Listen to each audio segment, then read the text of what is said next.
Some of you may know from following my ministry or listening to one of my interviews with Dr. Michael Brown that I had experiences with the occult in the United States Air Force. And so I just want to briefly explain some of that exposure. I entered the United States Air Force in 1997. And at that time, I was the only occultist or pagan, as they would phrase it, other than one other person in my boot camp group or training. And at the time, I was pretty well involved, as was this other gentleman.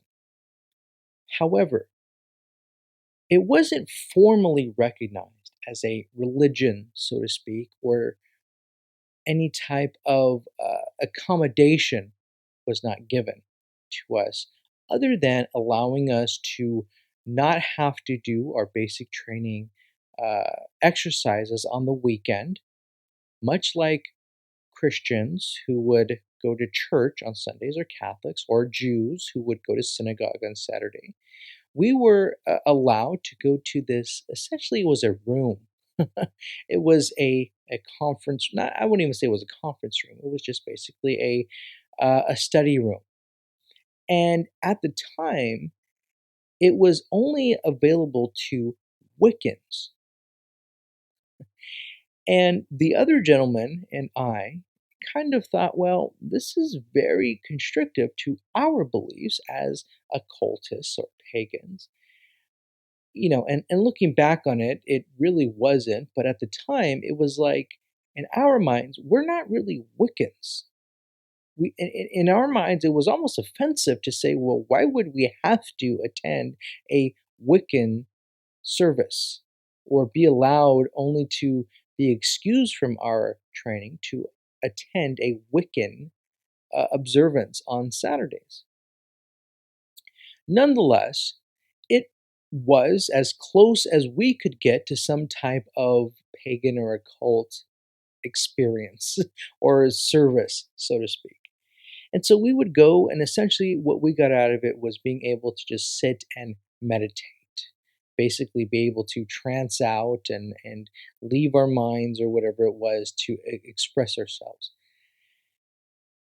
But he and I were far more into a general occult practice, more so me than him, but even he kind of saw Wicca as very infantile or basic, rudimentary kind of occultism. Well, as time progressed, I continued to practice and study. I didn't have to go to a service. Basically, once you were done with basic training and your technical training, so to speak, you pretty much had your time off whenever you had it or wanted it or needed it to go do your religious things.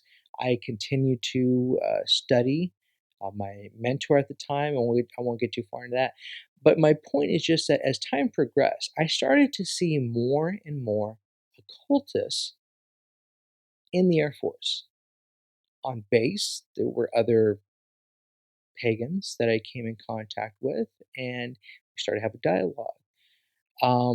When I started to get out of the Air Force, uh, it was no longer taboo for me to express what I thought.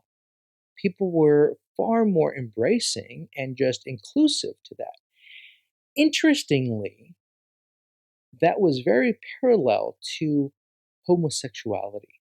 I talked a little bit about that on Dr. Brown's show, or at least he mentioned it on my behalf afterwards. But at the time, I didn't make any type of correlation. A few years after I had actually gotten out, not too long after, there was a move to include pentagrams on the tombstones of certain fallen military members, whatever branch it may have been. There was a move to do that. Come to find out, there were even more formal services allowed for pagans or occultists in the military. And my point is just in general that I personally experienced and saw a lot more acceptance and embracing of pagans and occultists. Now, to be sure, to be clear, and put it in context and be objective, there were far more Christians in the military, even when I experienced it. And I'm sure there are far more Christians now in the military. My point is just that there are also far more than what you would think of pagans and occultists as well in the military now. Now, the proportion may be great of Christians, but there is still a growing and an accepted population of pagans and occultists within the military. Now, there were roots within the earliest days of the military, even in the 60s, and the 70s. There were little trickles and maybe asterisks in the military. But as I started to get out in 2001, there was just a sense that there was an embracing, and no longer was it taboo to express that. Whereas in 1997, when I first went in, there was very little accommodation for it. When I got out in 2001, there was far more accommodation and acceptance towards it. And a few years after I got out, I started reading reports in the news, Stars and Stripes, other credible resources, to say they've now made an exception or allowed certain types of tombstones to have pentagrams of pagan or occultist troops to be on their headstones, and even satanic services in certain um, groups within the military. So that is something that I think many of you may find interesting. If you did some research on it, I'm sure you would see that I'd be proven right and that I'm not just making this up. And so just trying to convey that as far as my own personal experience, as well as what has been put out there in the news of that.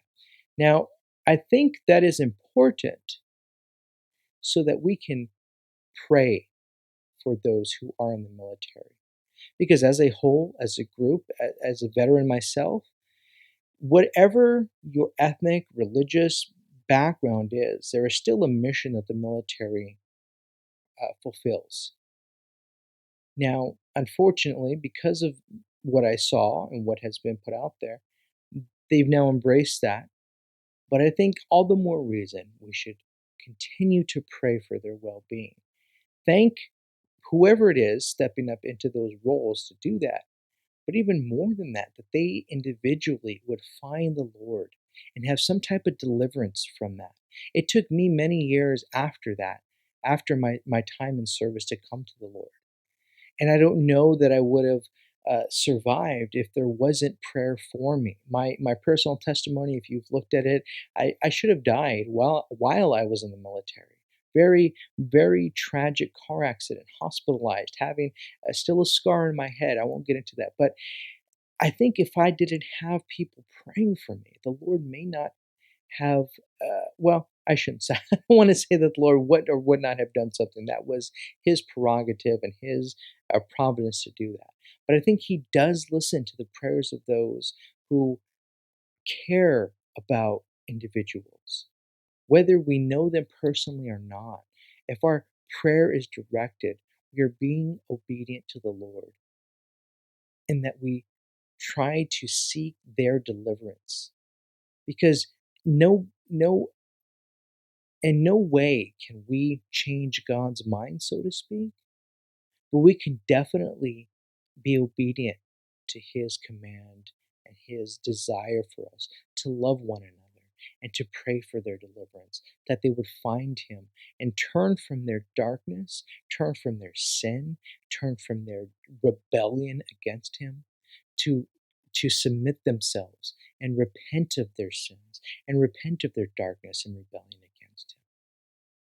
I think the military, people in the military, more than, well, I shouldn't say more than, but especially those in the military, have a high calling that we should have a heart to not just send them finances or support them when they get out, but to pray for them, to genuinely ask the Lord that He would deliver them and keep His hand on them.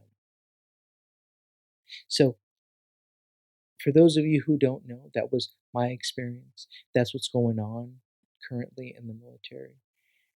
And I encourage you just to pray for that status to change, that they would see the light of the Lord.